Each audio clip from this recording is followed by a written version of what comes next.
será de mí? Hombre pequeño, trashumante, sin Dios y sin camino definido.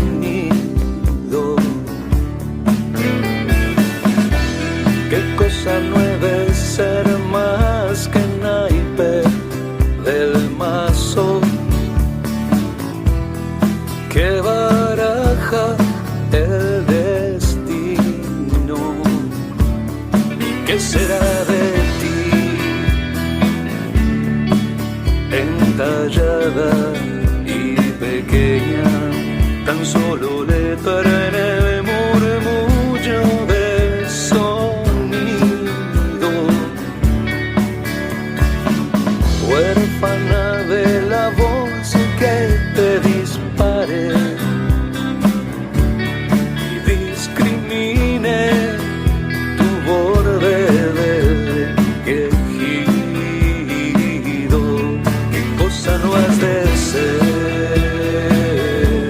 Más que correspondencia sin sentido. ¿Qué cosa no has de ser? Más que correspondencia sin sentido.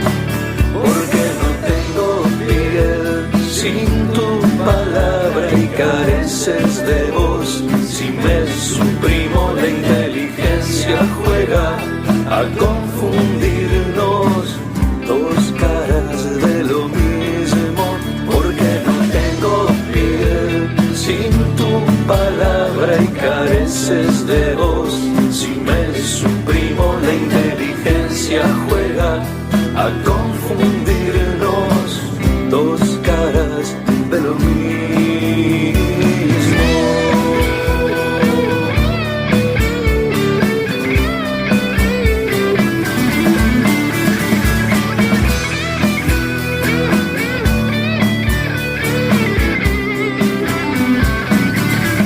¿Qué cosa no has de ser? ¿Qué cosa no has de ser?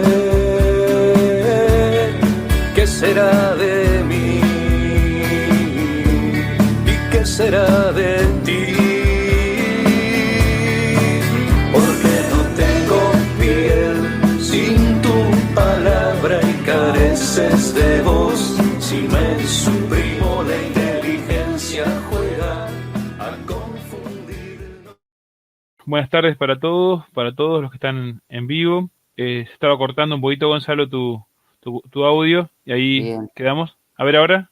Bien, estaba comentándoles que la imagen del mojón no precisa mucha explicación, ¿verdad? Para los que somos de aquí. Y junto con esa imagen decidimos asociar a los escritores de nuestra tierra o a los que no son nacidos aquí, pero se sienten parte de nuestro departamento, como es el caso de Wilson, por ejemplo, para que diera inicio a la jornada de hoy. ¿Por qué decidimos que precisamente hoy, 26 de mayo, sea el inicio, Jorge? Que celebramos hoy el Día Nacional del Libro por la fecha de inauguración, ¿verdad? 26 de mayo de 1816, de la Biblioteca Nacional. Así que le queremos agradecer a Wilson nuevamente por estar aquí con nosotros y antes de que todo su espacio y pueda participar, le vamos a pedir a Pablo, adiós, compañero de biblioteca, que siempre presente para que vamos a mantener la posibilidad de estar con Wilson, poder leer sus textos. Así que muchas gracias formalmente. Le damos a Pablo, posteriormente con Wilson, que usa la palabra que lo va a señalar.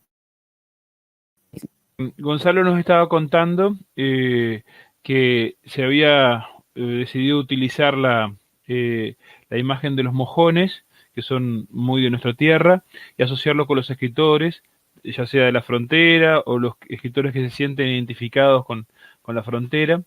Y este proyecto se enmarca en un proyecto más grande de rescate de nuestras cosas, de nuestra cultura, de nuestros escritores, y en ese contexto es que vamos a recibir hoy a a Wilson Javier Cardoso, del cual nos va a hacer una breve introducción el profesor Pablo Barrios en esta actividad que se denomina Proyecto Mojones Literarios.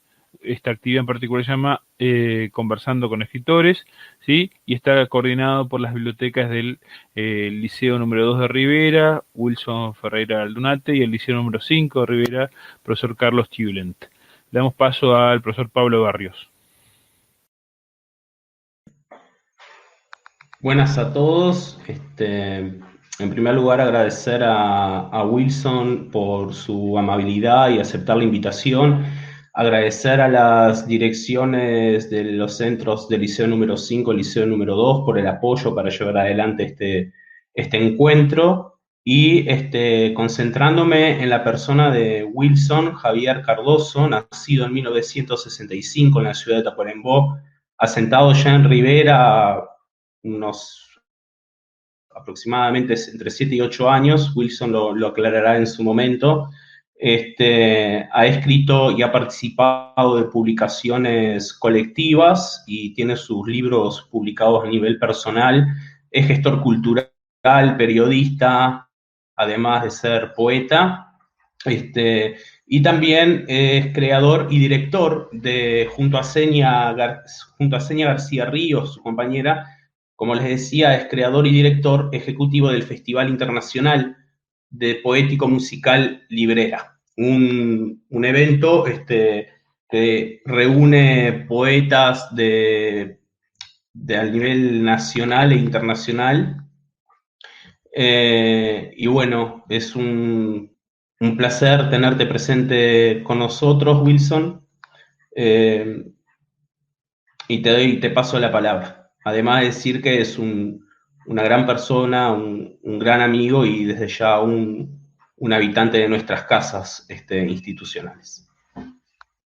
Sí, gracias a los que nos están viendo en vivo, que hay gente que nos está viendo, que nos está escribiendo. Juan Pablo fue poniendo los mensajes ahí, así que muchas gracias por estar a los que están. Y bueno, es una experiencia esto que estamos haciendo. Y bueno, estas cuestiones son comunes, son de orden, y vamos a ir aprendiendo sobre el vuelo, porque aparte tenemos unas cuantas más por delante. ¿Sí? Adelante. Vamos, Wilson. Un placer, decía, esta invitación que me cursaron Pablo, Gonzalo, Pablo Macedo, Gonzalo Boyeri y Pablo Barrios, pero que seguramente involucra a muchos más docentes y personas de los liceos 2 y 5. Me parece una formidable experiencia esta de las bibliotecas en tratar de salvar el distanciamiento físico que nos condiciona muchísimo en esta pandemia, condiciona muchísimo los actos educativos, condiciona muchísimo la comunicación entre la gente, entre los compañeros, entre los colegas. Creo que es formidable y seguramente es algo que continuaremos utilizando, recursos a los que continuaremos recurriendo, digamos, valga la redundancia, luego que termine esta peste. Yo me siento realmente halagado que me hayan invitado, porque soy un recién llegado para la realidad del mundo riverense. Conocía de niño Rivera, porque yo nací en Tacuarembó, como adelantó Pablo Barrios, y alguna vez había venido, cuando niño y en la adolescencia, alguna vez había venido a Rivera. Pero venir, instalarse, convivir, compartir el día a día, hace valorar las cosas y tener una visión muy diferente que aparecerse como turista, ¿no? Y además les decía que para mí tiene un valor incalculable las bibliotecas y el ámbito docente en sí, porque en mi casa cuando era niño no había libros y tampoco había bibliotecas, obviamente, ¿no? Y digo que debo el placer por la lectura y la promoción de la lectura como algo muy valioso para el enriquecimiento personal y para la cultura en general, a los docentes, en mi caso, de primaria, ¿no? y a la biblioteca de la escuela, una escuela barrial que yo iba en Tacuarembó, un barrio llamado Pereira Fontes, un barrio totalmente alejado del centro de la ciudad. Y mi experiencia personal, esa experiencia primaria, yo digo, de la prehistoria, como escritor, creo que condicionó mucho de lo que a posteriori hice, tal vez no tanto como poeta, sino como gestor cultural. En esa escuela yo cuento las experiencias que tuve a nivel de primaria, de la escuela, y la gente queda asombrada de las cosas maravillosas que pasaban. Claro, yo como niño lo vivía, para mí era todo natural, ¿no? Pero fíjense, entre las cosas que estoy seguro que condicionaron mi vida a posteriori, ¿no? La maestra de segundo año, que todavía vive, hace poco fui a visitarla a su casa, nos daba todos los días un texto, un poema, que debíamos aprender para el día siguiente. Entonces, cuando al día siguiente pasaba la lista, controlaba la asistencia de los alumnos, no había que decir presente. En aquella época había que decir presente, pararse al lado del banco de uno y decir presente. No, había que pararse al lado del banco, ¿sí? Y en lugar de presente, decir de memoria el texto que nos había dado, el poema que nos había dado para aprender el día anterior. Ustedes se imaginan que es una exigencia brutal para cualquier persona, ¿no? Pero para un niño es impresionante. Y todo el enriquecimiento que implica en cuanto a incorporación de vocabulario, en cuanto a enriquecimiento incluso musical, del oído musical. Yo he comentado que en general yo no creo a partir o tratando de que lo que escribo coincida con determinada forma literaria, que por supuesto podría sentarme y tratar de elaborar un soneto, y lo lograría porque tengo cierta práctica de ajuste, digamos, ¿no? A lo técnico, que podría lograrlo, y podría hacer un libro, supongamos, exclusivamente de sonetos. Pero no es la forma desde la que yo parto, sino generalmente la musicalidad del texto que voy descubriendo cuando lo elaboro. Y creo que eso tiene que ver, seguramente debe tener que ver, con que aprendí una riqueza, una cierta coordinación musical, un determinado ritmo para la creación literaria, para el texto poético, que lo aprendí cuando niño. Son cosas que, si se fomentan desde niño, luego quedan absolutamente incorporadas como si fueran naturales, ¿se entiende? O sea que estoy agradecido y me siento realmente muy, muy satisfecho con esta experiencia, y es más, considero que es casi una locura que yo sea el que inicie toda esta etapa de conversación con los escritores, pero les agradezco de verdad a todos los involucrados. Cuando empezábamos esta charla, este diálogo, pasaban, así habíamos coordinado, pero como después se distorsionó un poco, pasamos el texto de un poema mío que fue musicalizado recientemente. La última musicalización es muy reciente, para un CD que va a salir antes de fin de año. Se llama Dos caras de lo mismo. El texto dice: ¿y qué será de mí, hombre pequeño, trashumante, sin Dios y sin camino definido? ¿Qué cosa no he de ser más que naipe del mazo que baraja el destino? ¿Y qué será de ti, entallada y pequeña, tan solo letra en el murmullo del sonido, huérfana de la voz que te dispare y discrimine tu borde del quejido? ¿Qué cosa no has de ser más que correspondencia sin sentido? Porque no tengo piel sin tu palabra y careces de voz si me suprimo. La inteligencia juega a confundirnos, dos caras de lo mismo. Este texto, como les dije, está musicalizado muy recientemente, fue musicalizado por Música para Búhos y por Gabriel Tecija, que dirige ese grupo de Música para Búhos, para un CD que se llama Librera, que va a salir próximamente. Y acá se vincula este comentario un poco con lo que adelantaba Pablo cuando me presentaba, de que buena parte de mi vida está asignada por la gestión cultural más que por la creación literaria.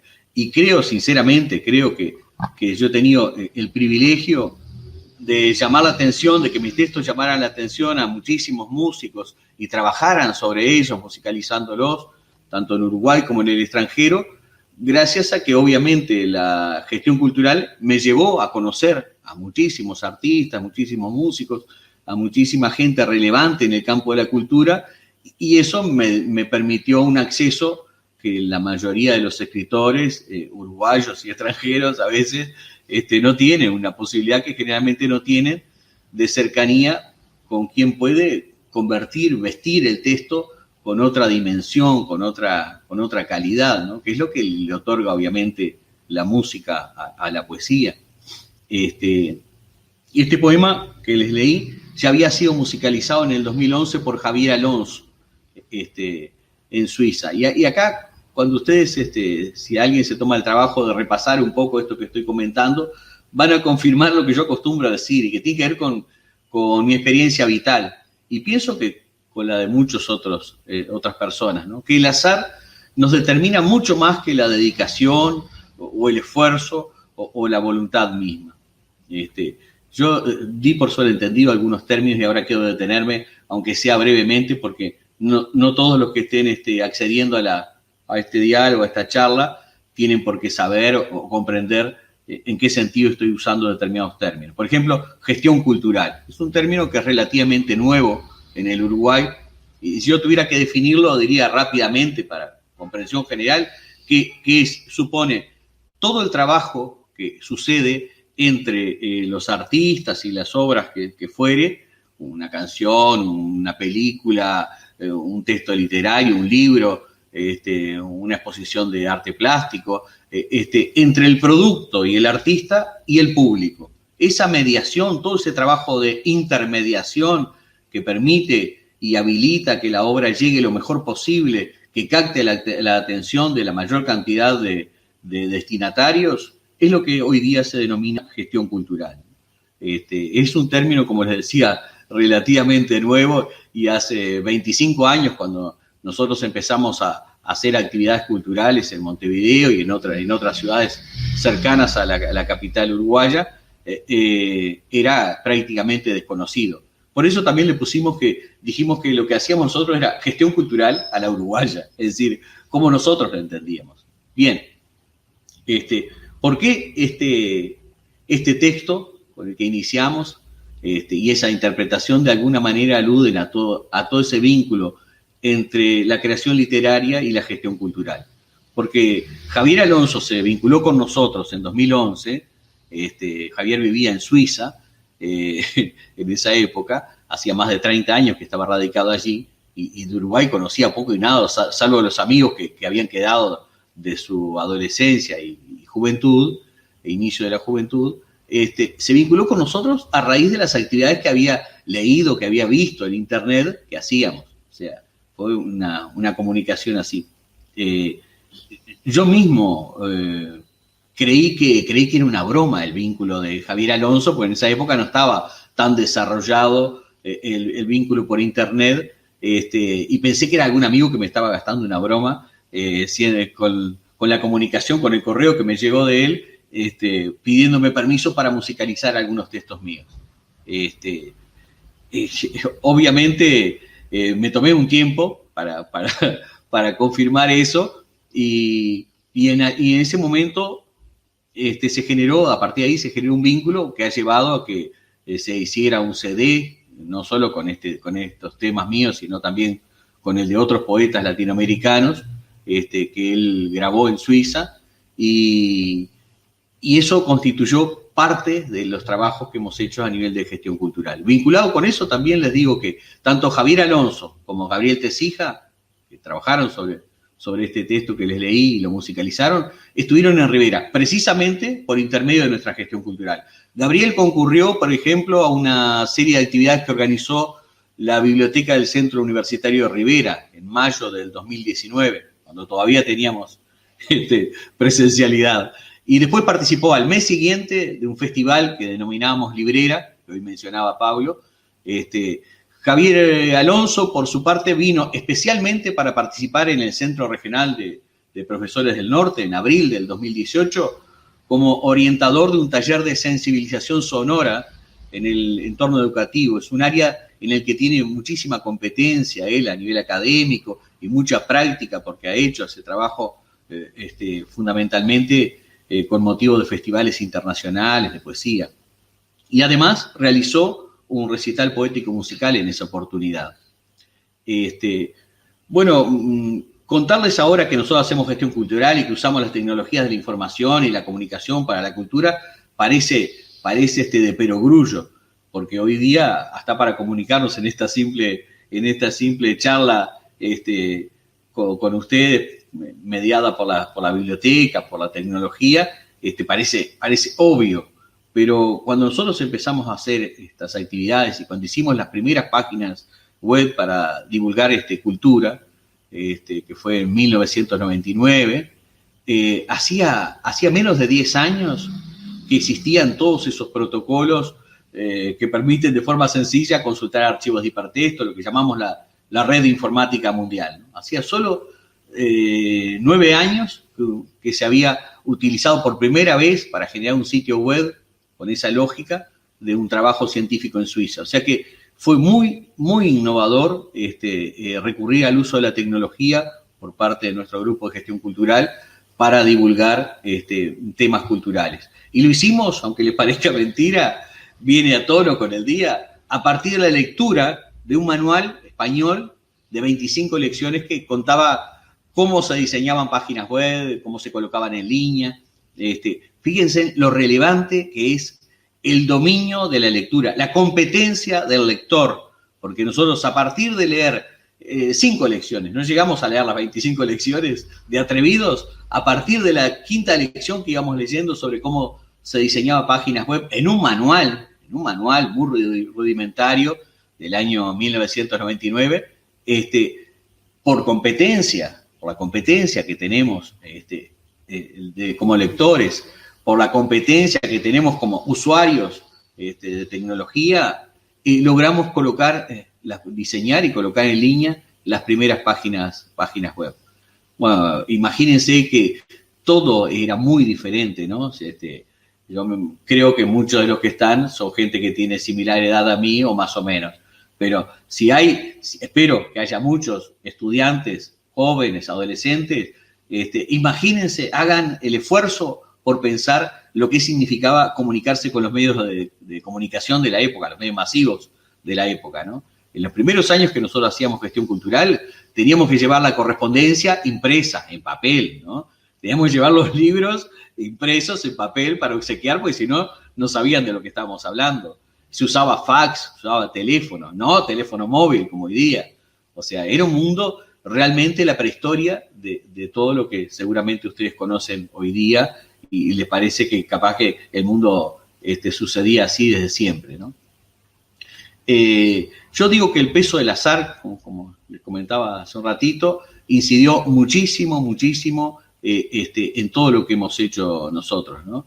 Un amigo tenía un pub, tenía un boliche nocturno donde se hacían espectáculos, se iba a tomar algunas copas, ¿no? La gente, cualquier persona podía ir, se llamaba Yulele, en homenaje a un músico uruguayo, ¿no? A una canción de un músico uruguayo. Entonces, un día nos propuso, un tema para otra charla, nos propuso hacer un ciclo de lecturas en vivo en su pub.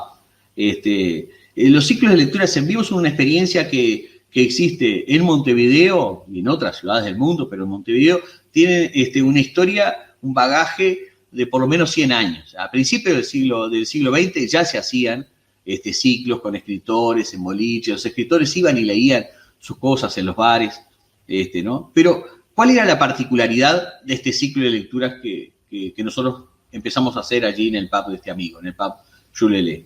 Que además de llevar un escritor, un invitado especial que tenía obra publicada y que leyera y contara un poco de su vida, algo parecido a esto que estamos haciendo aquí con ustedes ahora, la gente que iba como espectador, el tipo que estaba tomando una copa, acodado, ¿no?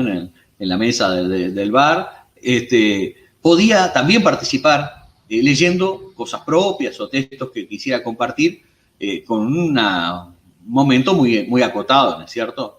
Porque eso ayudaba a que si el texto no era de muy buena calidad, en definitiva iba a durar poco la presentación del material, y si era valioso, iba a generar interés en participar de vuelta y en que siguiera leyendo la persona, ¿no? Bien, entre los invitados especiales que nosotros tuvimos en esa primera época estuvo Washington Benavides, ¿no? Un poeta muy relevante de Tacuarembó, nacido en Tacuarembó. Él nos propuso llevar como invitado especial también, el día que él fue como invitado especial, llevar como compañero en esa noche a un músico que nosotros no conocíamos, Enrique Rodríguez Viera, otro tacuaremboense con quien él que había musicalizado muchos poemas suyos. Nos propuso llevarlo y que participara de la presentación de su obra allí, ¿no? Bueno, con Enrique elaboramos muchísimos proyectos culturales, algunos recibieron apoyo para edición en CD, por ejemplo, un poemario de Benavides, donde participaba Eduardo Arnoyanz, entre otros músicos talentosos del momento. Compartimos incluso una delegación uruguaya a un festival de Cartagena recientemente, en el 2017, y él fue quien puso música a textos de mi primer poemario, de la primera letra, a 3 años nada más que nos conocíamos. Voy a compartir con ustedes a continuación el video. Es un video que hicimos donde lo fundamental es la musicalización que hizo Enrique, y yo participo, piensen ustedes en la voz de mi voz hace 20 años, o sea, valgan las disculpas del caso, pero esta es una versión que comparto con ustedes de esa primera musicalización del poema 13.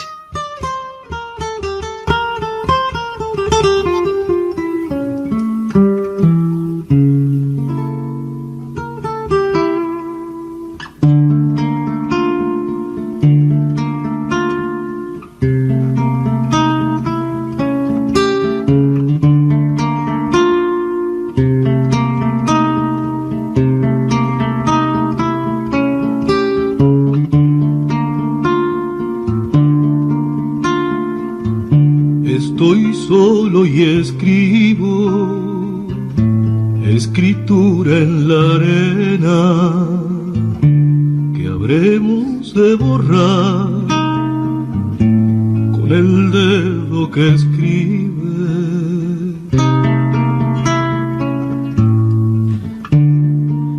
Estoy solo y escribo escritura en la arena que habremos de borrar con el dedo que escribe, no la primera ni la última letra, ni el número maldito, ni mi deseo de evitar el cumplimiento de lo escrito, sino tan solo frágiles signos de un misterio atroz desde el principio, las 3 o 4 cosas que no entiendo, armado de un ropaje que no es mío, cediendo a la locura de un poder que suprimió su propia libertad con sus designios. Estoy solo y escribo, después diré la frase formularia, las parábolas que, alteradas, sin brillo, relatarán memorias obsecuentes de volubles discípulos. Estoy solo y escribo, más tarde hablaré a los oídos, desconfiados e incrédulos, de seres similares a mí y tan distintos, por fin consumaré lo que habíamos dicho cuando no usaba dedos ni manos, cuando no usaba dedos ni manos, ni sabía de la fragilidad. que sienten estos hombres que eluden escribir sobre la arena, escribir sobre la arena, y procuran a veces huir de su destino.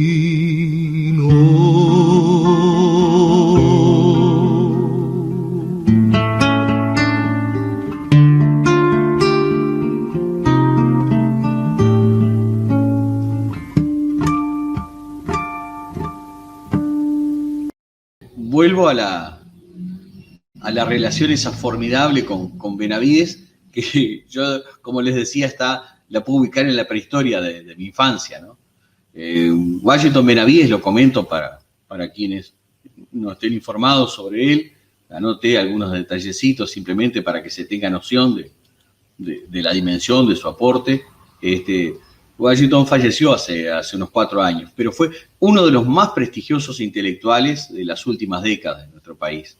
Lo reconocieron en 2004 como ciudadano ilustre de la ciudad de Montevideo. En 2005 recibió el diploma de honor por el aporte a la cultura de parte del Parlamento Cultural del Mercosur. En el 2012 obtuvo el Gran Premio Nacional a la Labor Intelectual del Ministerio de Educación y Cultura. Y tal vez lo más impactante de su obra sea que más de 500 poemas suyos han sido musicalizados y grabados por diferentes músicos en Uruguay y en el extranjero. Bien, ¿de dónde conocía yo a este hombre, a este gigante? En realidad yo lo había visto por primera vez, aunque les parezca mentira, en esa escuelita barrial de la que les hablaba, la Escuela 111, Pereira Fontes de Tacuarembó, en un espectáculo que se hizo de fin de año. A fin de año invitaron a 2 músicos, para mí eran 2 músicos que estaban ahí, vestidos de poncho blanco, y cantaban unas canciones que para mí eran absolutamente desconocidas. Y bueno, una de esas personas era Washington Benavides, la otra su sobrino, Carlos Benavides. Con Washington nos encontramos 20 años más tarde de esa historia personal, íntima, ¿no? Escolar, y fue cuando lo invitamos al ciclo de lecturas en vivo ese que les comentaba. A partir de allí empezamos a compartir proyectos culturales, eventos que hacíamos en teatros, y la cercanía fue creciendo de manera impresionante, ¿no? A tal punto que cuando existió la posibilidad de publicar mi primer poemario, yo les dije que lo que acabamos de escuchar es uno de los textos de ese primer poemario, él fue quien se ofreció para prologarlo. Para mí era realmente un espaldarazo, una valoración excepcional, ¿no? Que un intelectual de esa categoría fuera el prologuista de mi poemario. Y más aún, un día llega a la facultad donde trabajábamos, él era docente universitario y yo trabajaba como administrativo, y viene y me plantea que quiere que Abrelabios, el grupo cultural que yo integro, editara un poemario suyo.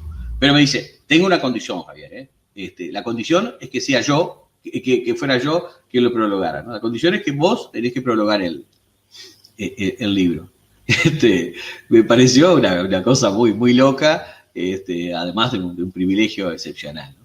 Pero eso llegó a tal punto que en determinado momento, en el 2010, Benavides empezó una experiencia de taller de creación de canciones. O sea, la gente iba a un taller que se hacía en la Universidad de la República, en un área que se llama Bienestar Universitario.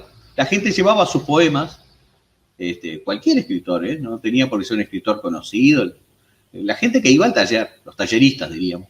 Y él con otros músicos, con Numa Moraes y Mario Paz, que son 2 músicos uruguayos, empezaban a trabajar ahí mismo, delante de la gente, empezaban a trabajar en posibles articulaciones musicales, digamos, para encontrar la música, para convertir en canción eso que eran poemas, ¿no?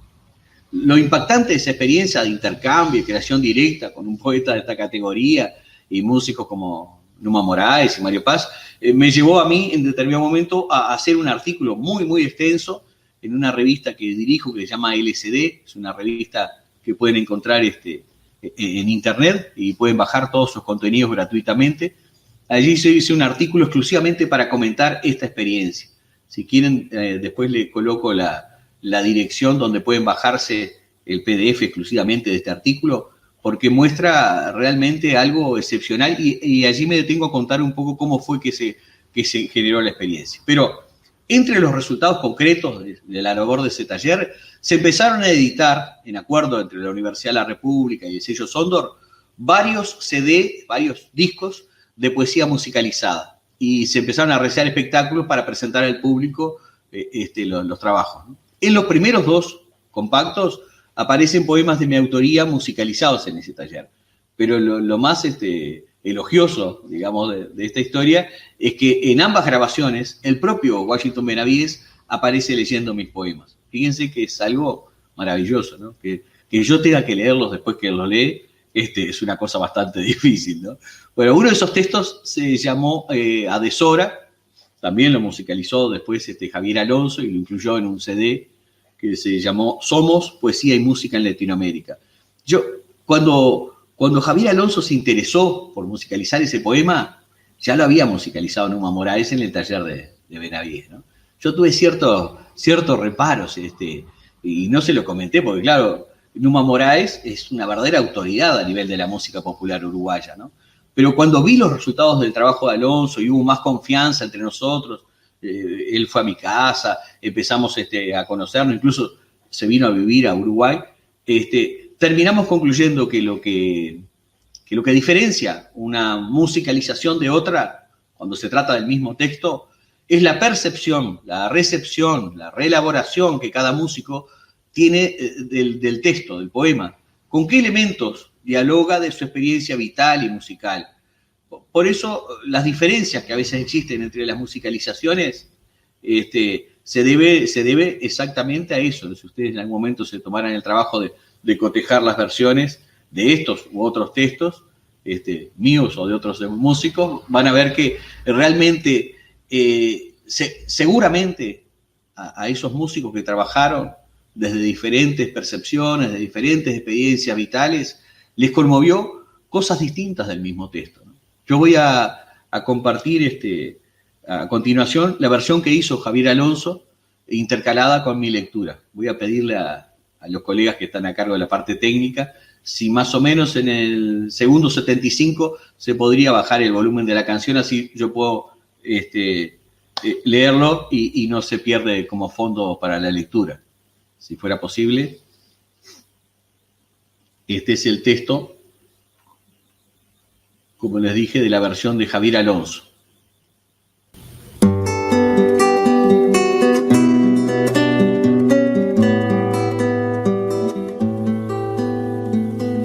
Solamente una hora, tan solo me bastaba para encender cenizas en la cima oscura, abandonada.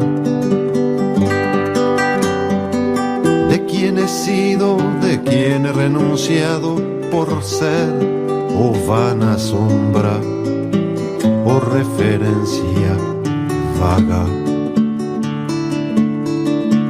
A lo que resta en mí, al mejor resto que guardara. Solo una hora, solo, tan solo me bastaba. A lo que resta en mí, al mejor resto que guardara. Solo una hora, solo, tan solo me bastaba.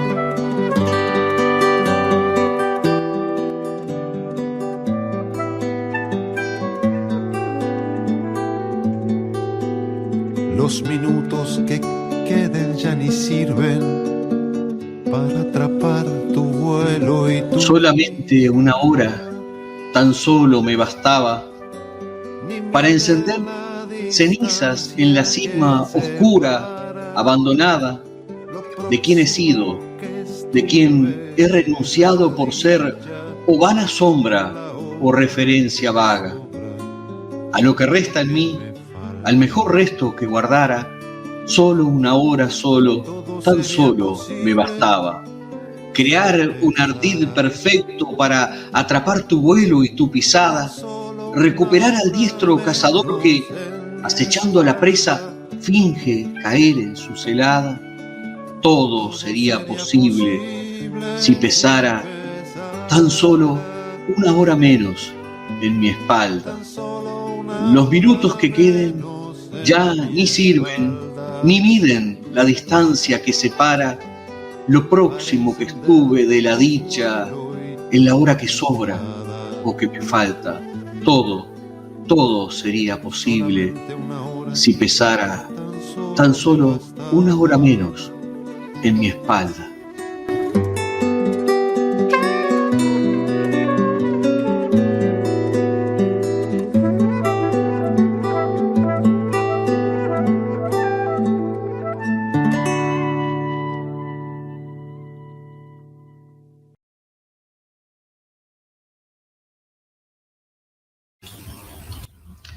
Ahora, para que vean cuánto importan y colaboran, diría, los espacios creativos a que sucedan muchos estos intercambios y mixturas entre la poesía y la música, les voy a contar una anécdota relacionada con ese taller de creación de canciones.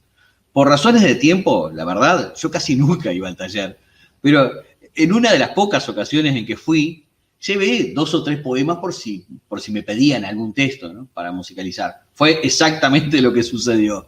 Numa Moraes, de una ojeada, vio que uno de los textos que había llevado estaba dedicado a Luis Amarillo, y le dijo en voz baja a Benavides: Bocha, era como le decían a Benavides, Bocha, Javier trajo un poema dedicado al Sequi. ¿Qué era lo que pasaba? Numa Moraes y Benavides se conocían desde hacía mucho tiempo. Numa había sido alumno de secundaria de Benavides, como profesor de literatura en Tacuarembó.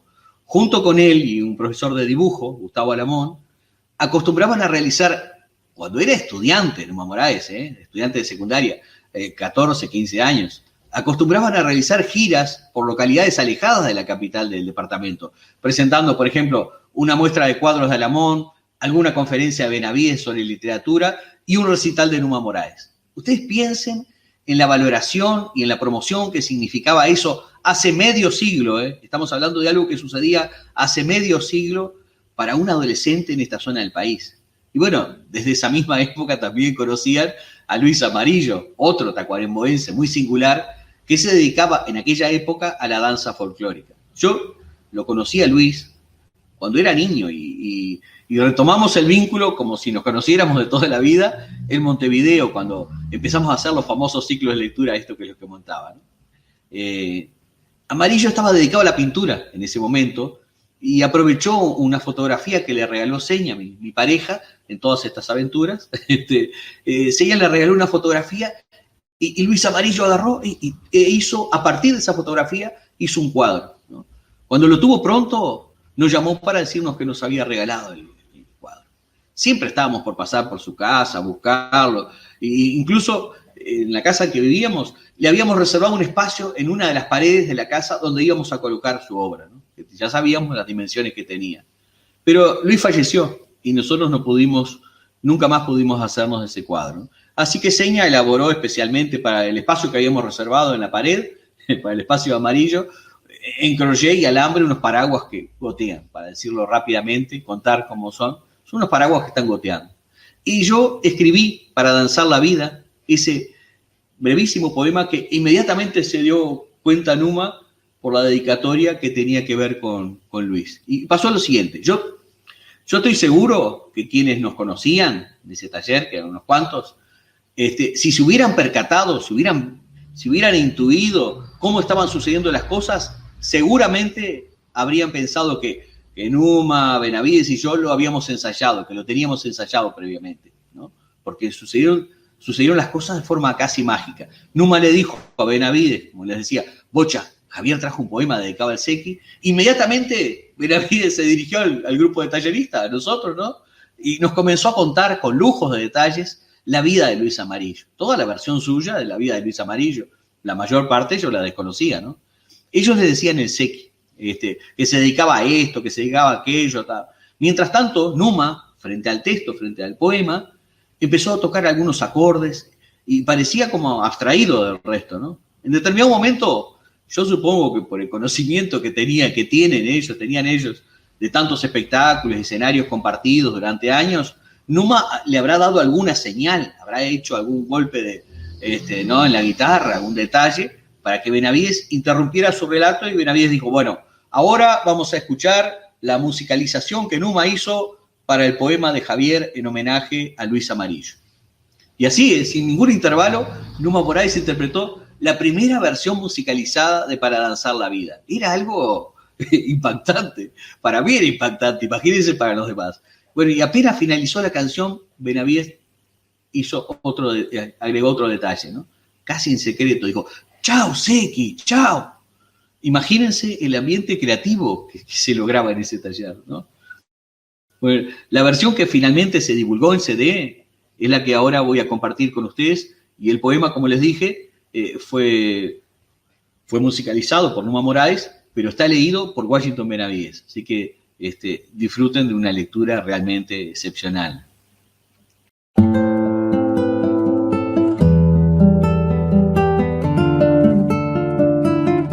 Para Luis Seki Amarillo. Convengamos que el amigo no está, que ya no viene con su terca paleta de colores para danzar la vida, que hay un puente que no conduce a nadie desde ninguna parte a la deriva, que su tela de templo se rasgó para siempre y no habrá quien emprenda la magia de zurcirla, que hay que poblar su ausencia de paraguas, protegernos de esa pared que mira a toda intemperie su postergada cita. Convengamos que el amigo no está, que ya no viene con su terca paleta de colores para danzar la vida, que hay un puente que no conduce a nadie desde ninguna parte a la deriva.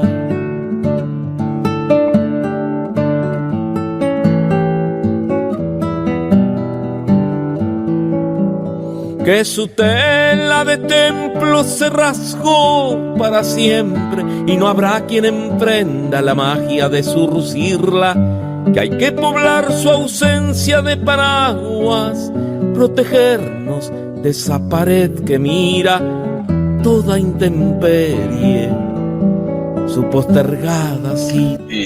Ojalá se haya escuchado bien el tema, si no me imagino que va a quedar en línea los enlaces para escuchar por separado los temas y después ustedes lo pueden. Cruzaremos el puente a la intemperie de los... Les decía que ojalá se haya escuchado bien la versión esta, si no, seguramente pueden quedar los enlaces a los archivos de audio para quien quiera vaya y los escuche por separado. A veces este tema de la comunicación online no es tan fácil.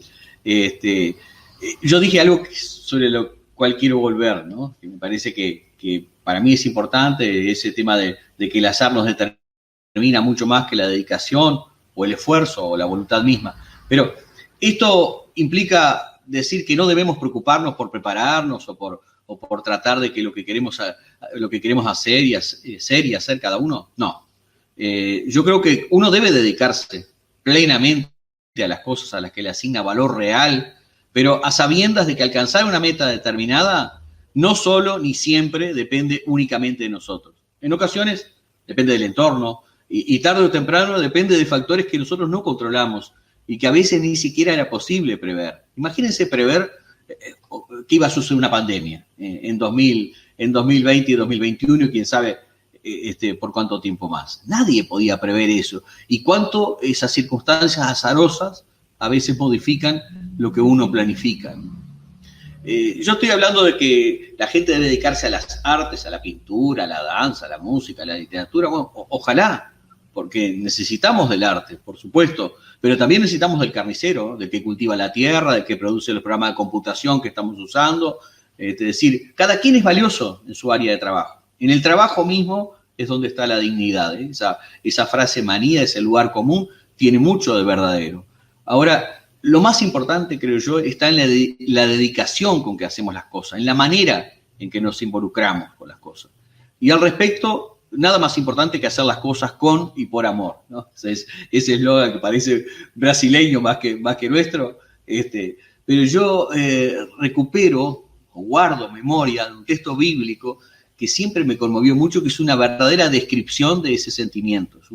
Está en el capítulo 13 de una carta que hace Pablo a los Corintios, ¿no? Que dice: el amor es sufrido, es benigno, el amor no tiene envidia, el amor no es jactancioso, no se envanece, no hace nada indebido, no busca lo suyo, no se irrita, no guarda rencor, no se goza de la injusticia, pero se goza de la verdad. Todo lo sufre, todo lo cree, todo lo espera, todo lo soporta. El amor nunca deja de ser, dice, y ahora permanecen la fe, la esperanza, el amor, los tres, pero el mayor de ellos es el amor. Yo digo que el odio, lamentablemente, y el amor, para nuestra suerte, son los verdaderos motores de la vida humana, ¿no? Si ustedes ven las noticias internacionales que tenemos en estos días, donde la pandemia a lo único que cede espacio es a las noticias de horror que nos llegan de la guerra, pueden perfectamente coincidir con esta apreciación, ¿no? De que el odio y el amor son los verdaderos motores de la vida humana. Así que, abierta o solapadamente, aparecen en lo que hacemos. Por eso existen y van a existir siempre poemas de amor y de desamor, y seguirán existiendo, ¿no? De ese tipo de poemas yo elegí dos para leerles a ustedes, que son Entre los pliegues de la letra y Extranjera, y le pido a los colegas que están a cargo de la parte técnica que cuando finalice la lectura del segundo texto se comparta la musicalización que hizo un español, Manuel Madrid, en ocasión del festival aquí en Rivera y Libramento, a mediados del 2019. Después, según han previsto los organizadores, quedo a disposición de ustedes para preguntas que quieran realizarme sobre lo que dije o sobre lo que no dije, y sobre lo que quisieran saber al respecto. Así que voy a leer ahora Entre los pliegues de la letra y luego Extranjera. ¿Sí? Y pido que al final de la lectura de Extranjera se coloque la versión de audio del músico español. Entre los pliegues de la letra. Hice un poema extenso y muy complejo, repleto de recursos y senderos, para eludir más que para nombrar. Me cuidé de envolver entre fórmulas crípticas las formas que deben olvidarse para sobrevivir sin la palabra. Tendí un manto de texto donde solo había piel, como una pista falsa, confundiendo al sentido, porque no quiero que la gente se entere, ni que tampoco sepas cuánto queda entre los pliegues de la letra, de tu cuerpo en mi cuerpo, de tu roce en el mío. Y el segundo texto es Extranjera, un poema que está dedicado a Seña García Ríos, y dice: nada hay de griego en ti, ni de hondureño, salvo tu nombre, profundidad del hueco del sonido en la palabra. Extranjera de tu álbum familiar, extranjera del mío, aliada en la firme decisión de no reproducir por no reproducir lo mismo. Mujer, socia o amiga, nunca mía, ni tuyo yo, hombre, socio o amigo, para no conceder a la pasión lo mejor que hemos sido. Compañera de muchos infortunios e inventora de la pequeña dicha, siempre esquiva, y aviso en mí a los otros que esperabas y que jamás he sido,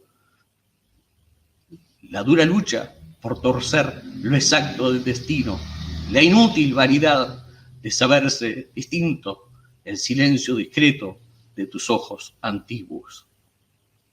Advierto en mí a los otros que esperabas y que jamás he sido, la firme decisión de no reproducirnos por no reproducir lo mismo. Extranjera de tu álbum familiar, extranjera del mío.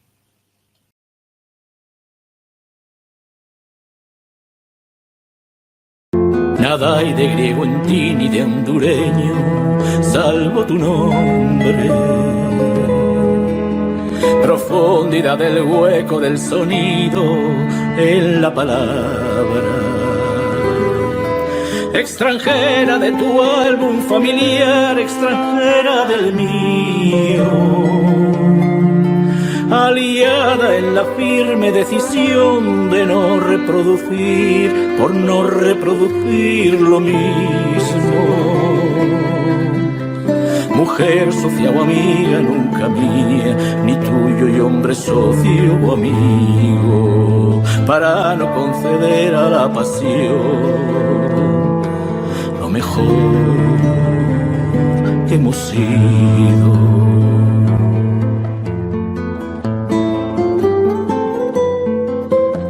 Compañera de muchos infortunios e inventora de la pequeña dicha, siempre esquiva. Le aviso a los otros que esperabas y que jamás he sido. La dura lucha por torcer lo exacto del destino, la inútil vanidad de saberse distinto,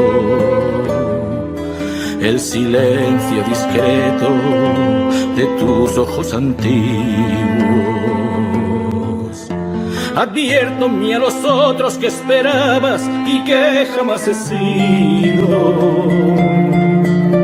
La firme decisión de no reproducirnos, por no reproducir lo mismo. Extranjera de tu álbum familiar,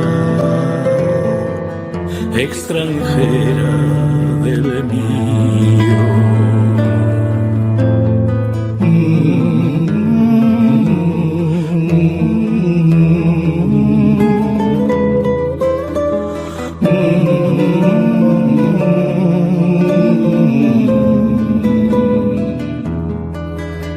Adviértome a los otros que esperabas y que jamás he sido. La firme decisión de no reproducirnos, por no reproducir lo mismo. Extranjera de tu álbum familiar,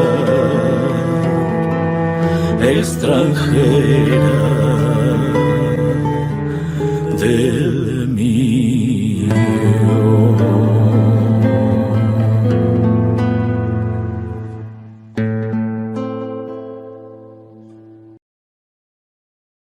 En primer lugar, agradecerte nuevamente por haber accedido a nuestro pedido y estar participando en este encuentro que bueno, que me parece que nos resulta espectacular poder compartir la experiencia creativa, tu experiencia como gestor cultural, observar cómo una cara incide en la otra, ¿no? Cómo son dos esferas que en apariencia se encuentran tan distantes y en realidad se nutren, ¿no?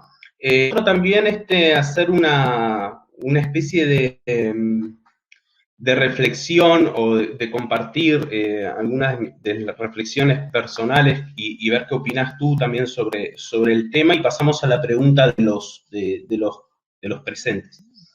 Primero decir que para mí la poesía es una especie de puente, ¿no? Un puente, como diría Octavio Paz, ya sea entre conmigo y desde mí para mí mismo o desde mí para con el otro, ¿no? Y cómo el otro puede identificarse con creaciones que aparentemente ajenas, ¿no? No sé qué opinarías tú con relación a eso, Wilson, y con relación a la musicalización del texto, específicamente extranjera, que nos resulta espectacular a todos los que escuchan, me parece, ¿no?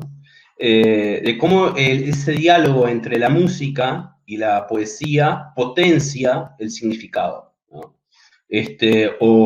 O lo hace llegar a veces muchísimo más que el texto escrito o leído. No quiero decir con esto que el texto por sí mismo no sea válido, ¿no? Sino que como ese diálogo a veces permite otras interpretaciones desde otro lugar, ¿no? No sé qué opinás y pasamos a las preguntas, si les parece. Gracias, Wilson, nuevamente.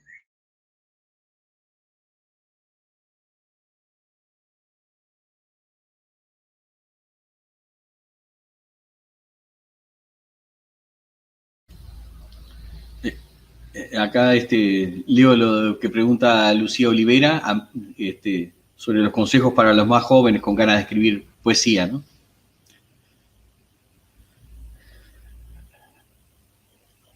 Y había un poeta riverense, Sarandí Cabrera, lo recuerdo especialmente, porque nosotros tuvimos una relación, no sé si de amigos, pero muy, muy próxima. Creo que es de los poetas más prestigiosos que nacieron en Rivera. Y él decía que no había nada más inútil que un consejo. Así que, porque la gente, uno le da consejo, no crucen con luz roja, seguramente van a cruzar con luz roja, y después que muchas veces haya problemas por cruzar con luz roja, va a decir, sí, es verdad, me habían aconsejado que esperara la luz verde para cruzar.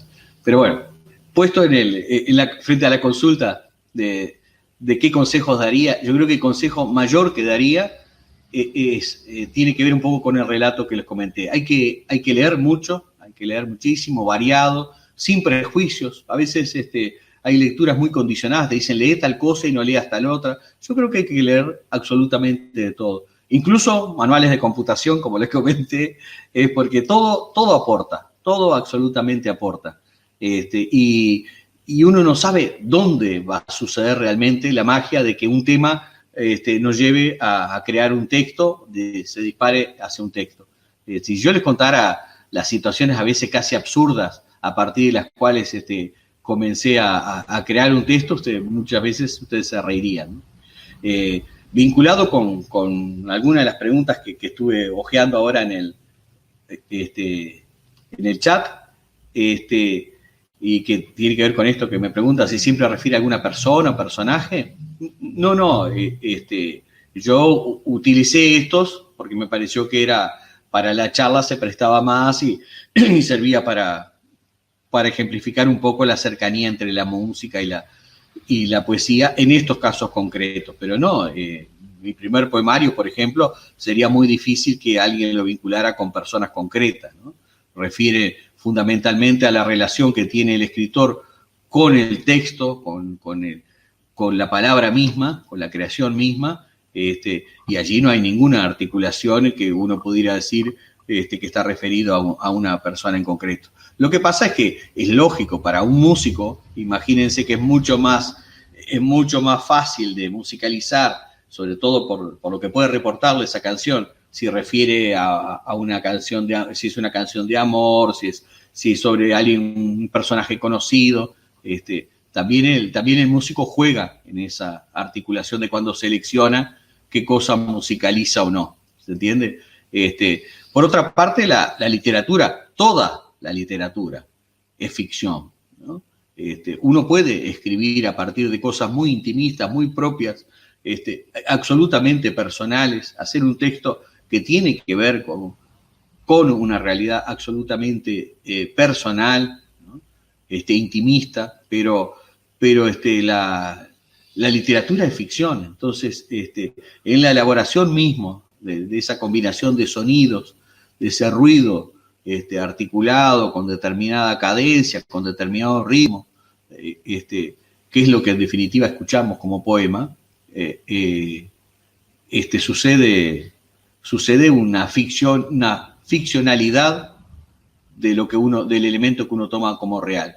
O sea que si rápidamente tuviera que elegir entre si es ficción o es realidad lo que he escrito, todo es ficción, ¿sí? Toda la literatura es ficción, incluso la pretendida narrativa histórica.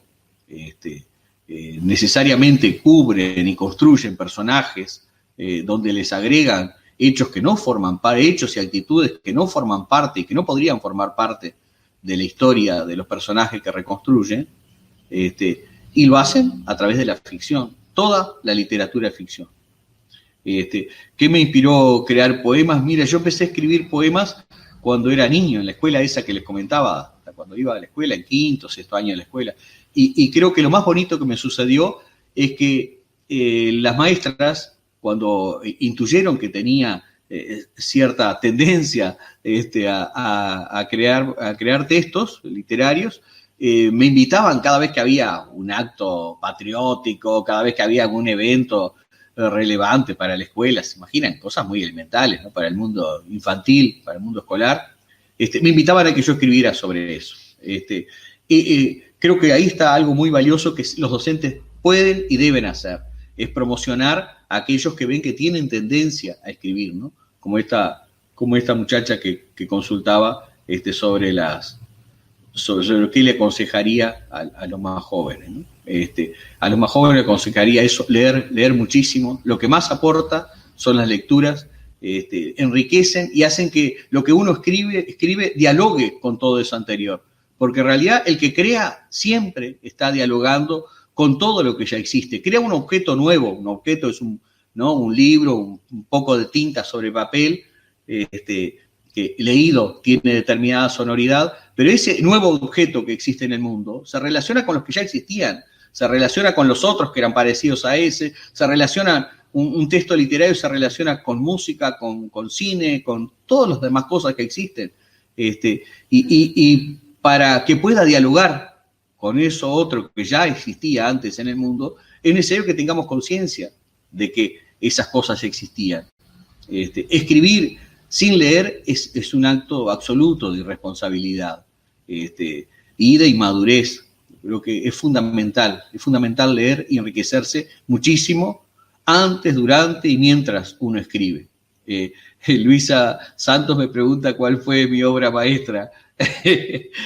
La obra maestra está por ser creada, pero yo considero que la obra en la que colaboré, en la que participé junto a otra gente, también a otros creativos y a otros artistas, y de la que me jacto realmente de haber participado, es en realidad un libro que hicimos de plástica uruguaya, que recoge toda la vida, cuenta toda la vida de Gustavo Alamón, prácticamente desde que nació hasta casi su fallecimiento.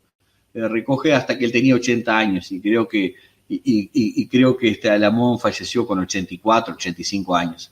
Es un libro de más de 260 páginas, con 150 reproducciones de obras de arte de Gustavo Alamón, que es un artista de acá, de la región, excepcional. En Tacuarembó hay un museo de arte que lleva su nombre, pero que cuando él todavía estaba vivo, tenía ya una sala íntegra dedicada a exposición de sus obras y que llevaba obviamente su nombre, ¿no? Con Gustavo tuvimos la posibilidad de trabajar durante muchos años haciendo espectáculos en una galería de arte que él dirigía en Montevideo, llamada Puerta de San Juan, y allí hicimos más de 36 espectáculos durante los sábados, donde invitábamos a un intelectual que dialogara sobre algún tema que le proponíamos, y a posteriori terminábamos clausurando la sesión con un mini espectáculo, diríamos, de poesía y música, donde Enrique Rodríguez Viera, que ya les mencioné, un músico uruguayo, trataba de seleccionar temas que compartía, especialmente vinculados a la temática que habíamos planteado en cada una de las jornadas, ¿no? Fue algo maravilloso. Con Alamón, durante 1 año y medio, en determinado momento, a partir de una propuesta de él, hicimos un libro que daba cuenta de su obra, ¿no? Se llama Alamón, el artista y sus circunstancias, porque él decía que las circunstancias que uno va viviendo condicionan muchísimo. Fíjense que es bastante parecido a lo que yo hablaba del azar, ¿no? Que las circunstancias condicionan muchísimo al artista. Él contaba, por ejemplo, que la dictadura había sido en realidad la que le dio todo lo que él necesitaba como artista. Le dio la falta de libertad para ser docente en secundaria. Le obligó a dedicarse a la pintura porque era la única manera en que podía sobrevivir en plena dictadura. Y le dio el motivo central de su obra, que son unos robots, unos seres absolutamente robotizados, unos seres absolutamente vanidosos de sí, donde lo único que importa es lo exterior y está descuidado y vacío todo lo interior. Bueno, con esa persona para mí fue maravilloso conocerlo, trabajar durante años con él, y produjimos ese libro que los invito a que lo conozcan, a que lo compran el que pueda, a que lo compartan el que ya lo tiene. Se llama Alamón, el artista y su circunstancia. No es un libro mío, sino un libro que hicimos en conjunto con Alamón, con Seña García Ríos en la parte gráfica y con tantas otras personas que participaron en las distintas fases del libro. Luisa ahora me consulta si sufrí un bloqueo. No, en realidad yo he escrito poco, muy poco para lo que debiera escribir. Fíjense que tener, con la lógica de mucha gente que escribe como si fuera producir chorizos, tendría que tener tal vez 10 o 12 libros, y no es mi realidad. O sea que hace 21 años que oficialmente, entre comillas, publico textos en formato de libro, ¿no? Pero creo que no sufrí ese tema del bloqueo del que muchas veces se habla, porque el tiempo que le dediqué a la literatura fue el tiempo que me exigió determinado nivel de inspiración, a lo que yo le otorgo un valor enorme, ¿no? No pensaba igual para nada Washington Benavides. Él le atribuía al trabajo, ¿no? Al trabajo un porcentaje de incidencia mayor sobre la obra que a la inspiración. Pero para mí ha sido muy valioso sentirme inspirado por determinada circunstancia, por determinado hecho, por determinada cosa que disparó la necesidad de pronunciarme o de decir algo, de decirlo a mi manera, a nivel literario. O sea que eso es me preguntan si hay canciones referidas a la pandemia. Sí, hay canciones referidas a la pandemia. No la escribí yo, creo, para no cometer el error, les digo que creo que el texto, la música sí, pero creo que el texto también le pertenecen a Gabriel Teggia, que es el músico que musicalizó el primero de los poemas que compartí con ustedes, Dos caras de lo mismo. Gabriel Teggia me envió a fines, creo, del año pasado, un material donde él aparece cantando un texto vinculado con el tema de la pandemia. Voy a buscarlo para compartirlo en el espacio de la biblioteca, así que y de esta charla, así que si ustedes después regresan, tal vez encuentren el enlace correspondiente. Pero yo no elaboré nada específicamente sobre este tema. Realmente no, a mí no me motivó, no me produjo ninguna motivación, a pesar de que lamentablemente dos amigos entrañables fallecieron en Uruguay a causa de la pandemia.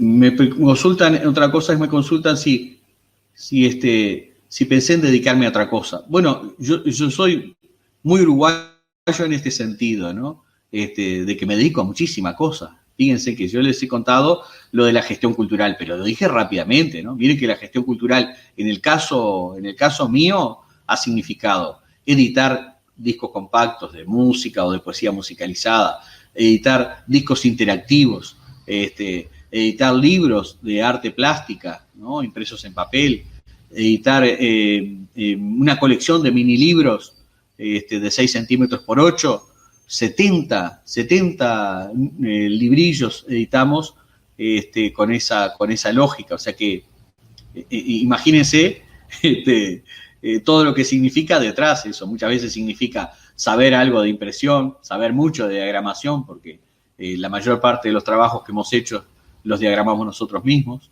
¿no? Para abaratar los costos, ¿no es cierto?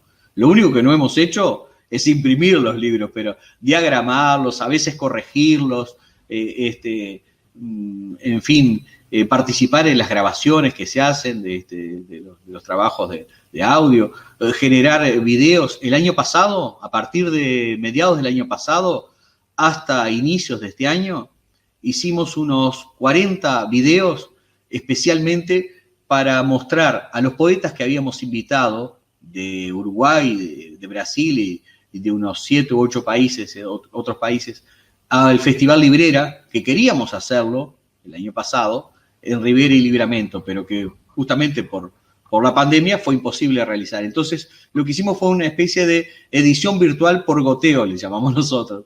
¿Y en qué consistía? En pequeños videos de no más de 10 minutos, donde mostrábamos la obra de algunos de esos poetas y contábamos de ellos, ¿no? Y ellos aparecían, muchos aparecían diciendo lo que pensaban sobre el festival y sobre la importancia de hacerlo aquí en Rivera, aquí en Libramento, aquí en una frontera muy singular, que a veces quienes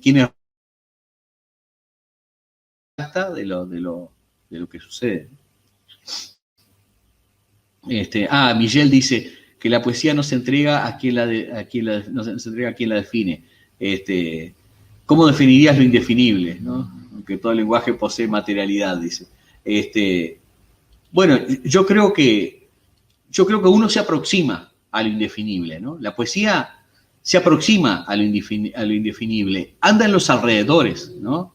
Creo que es Silvio Rodríguez que dice que se cuide el amor que le puedo cantar su canción. Yo siempre interpreté esa partecita de una de sus canciones. Él viene hablando del amor y en determinado momento es como si se detuviera y se diera cuenta de que está a punto de decir lo indefinible, ¿no? De definir esa cosa, ese objeto que debiera ser la preocupación de cualquier escritor, ¿no? Está a punto de decirlo. Y entonces dice que se cuide el amor que le puedo cantar su canción. Creo que la labor verdadera del artista es aproximarse a lo indecible, es aproximarse a aquello que nos cuestiona, que cuestiona algún aspecto clave del ser humano o de vivir como seres humanos en la realidad actual, pero que lo cuestiona desde un punto, desde una profundidad donde no valen los artilugios político-partidarios, los posicionamientos tontos a veces y ridículos de reducir la realidad a dos o tres factores. Ese cuestionamiento, ese intento de decir lo sustantivo de algo, creo que debe ser la preocupación central de cualquier artista, del que escribe una poesía, del que hace una escultura, del que produce una obra musical que pretenda que sea de valor. Es una aproximación, a sabiendas de que es muy difícil cantarle la canción al amor, como decía Silvia, ¿no? ¿Alguna vez pensó en desistir? Consulta a Luisa. Sí, he pensado muchas veces en desistir. Sobre todo cuando no hay financiamientos para hacer las cosas y eso. Y a veces comentamos con Seña, decimos, mañana vamos a dejar de hacer todo, vamos a abandonarlo todo. Pero es muy difícil abandonar aquellas cosas que nos apasionan. Y después uno se ve llevado por las circunstancias. Miren que cuando nosotros empezamos a hacer los ciclos de lectura, eso que yo les comentaba, del año 96, les juro que mi intención era que durara 3 meses. Esa era mi intención, porque yo tenía otras cosas a las que estaba dedicándome, sobre todo a estudiar. Estaba dedicándome a hacer una carrera en Derecho que me importaba mucho y que yo creía que iba a tener mucho éxito en esa carrera, porque tenía mucha competencia en la materia que se proponía como centro de estudio. Y entonces yo me jugué, yo sabía que eso iba a durar 3 meses. Pero a los 3 meses el éxito era tan grande, inesperado, sobre todo para mí, ¿no? Era tan asombroso la cantidad de público que iba a los espectáculos. Iba 0 personas el día que empezamos a hacer esos ciclos a ese bar, a ese pub. Y a los 3 meses 75 personas llegaba a ver cada noche que hacíamos estos eventos con escritores y músicos. Entonces, ¿qué sucedió? La gente nos exigió que continuáramos haciendo ese ciclo en otros lugares. Vinieron y nos plantearon, tendríamos que publicar lo que la gente lee en la segunda parte, le llamábamos, ¿no? Esos escritores que leían 5 minutos. Debiéramos publicar lo que lee la gente en la segunda parte. Bueno, también yo pensé, bueno, sacaremos un libro o 2 y ya está. Vamos a hacer 1 o 2 libros y a otra historia. No, sacamos 1 o 2 libros y empezaron a venir escritores y nos dijeron, queremos publicar con ustedes, con esa logia que están haciendo para divulgarlo en los ciclos. Bueno, llegó un momento que empezamos a publicar libros a los 5 o 6 meses de que hacíamos estos ciclos y fíjense que hace 25 años que estamos publicando libros, ¿no? De hecho, este año vamos a editar muchísimos libros de acceso gratuito que se van a divulgar en PDF. Después yo voy a dejar la dirección ahí por si ustedes quieren bajárselos. Va a haber novela, va a haber crítica literaria, va a haber ensayo, va a haber libros de poesía, y todo va a ser de acceso gratuito. Entonces, a veces es difícil dejar de hacer algo cuando uno se siente enredado, llevado por una cierta magia en la que uno participó, pero que no se explica solo por la colaboración o por la participación de uno. Disculpen que me he vuelto demasiado extenso en contestar la respuesta, gente, y capaz que hay que darle un término a la charla. No, Wilson, por favor, para nosotros es un placer.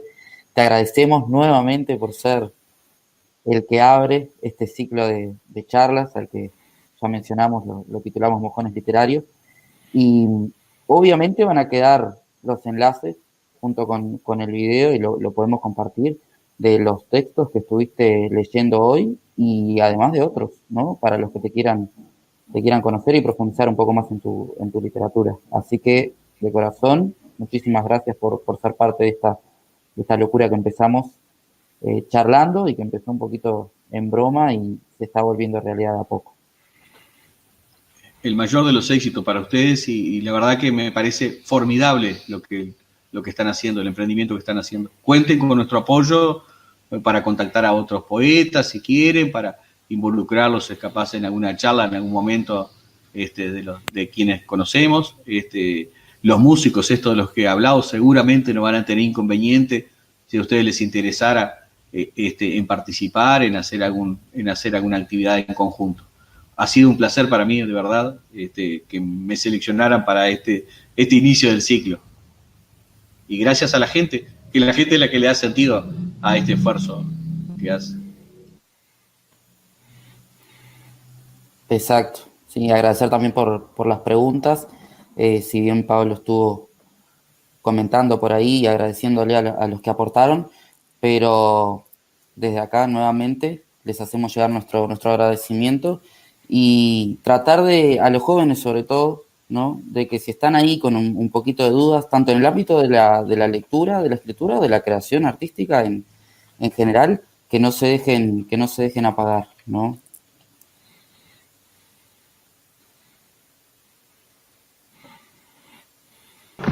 Bien, también volver a agradecer a los equipos directivos que nos apoyaron, a ti, Wilson, a Álvaro, que es otro integrante del equipo que organizó este encuentro, pero que por motivos personales no pude estar. También decirles que esperemos que esto se instale como un recurso, como un evento más dentro de la educación, llevado adelante por el Liceo 2 y por el Liceo 5, que son dos comunidades que comparten una misma realidad, aunque uno es ciclo básico y el otro bachillerato. Eso es lo de menos, ¿no? En realidad, digamos, la cuestión vital la comparten. Y bueno, y sin palabras, solamente agradecer a la gente que está presente, agradecerte a ti nuevamente, y bueno, ser redundante.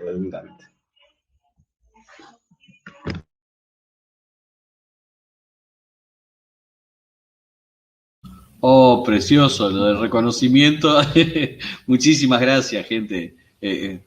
Realmente, yo me siento complacido, más que gustoso. No me extendí más en las respuestas porque me imaginé que todos tienen otras actividades y cosas a las que dedicarse, y esto supone mucho trabajo fuera simplemente de la participación mía. Pero quedo a las órdenes para quienes han estado vinculados, el público que ha seguido esto, y quienes después lean y escuchen los materiales para continuar el diálogo. Un placer, de verdad. Y no podemos olvidarnos también de agradecer la participación de Juan Pablo Macedo, el hijo de Pablo, que nos ayudó tras cámaras, digamos, con toda la parte tecnológica, y pedir nuevamente las disculpas por los inconvenientes que fueron ocurriendo, pero es nuestro primer paso. La iniciativa se va a ir mejorando con el tiempo. Gracias, Wilson. Muchas gracias.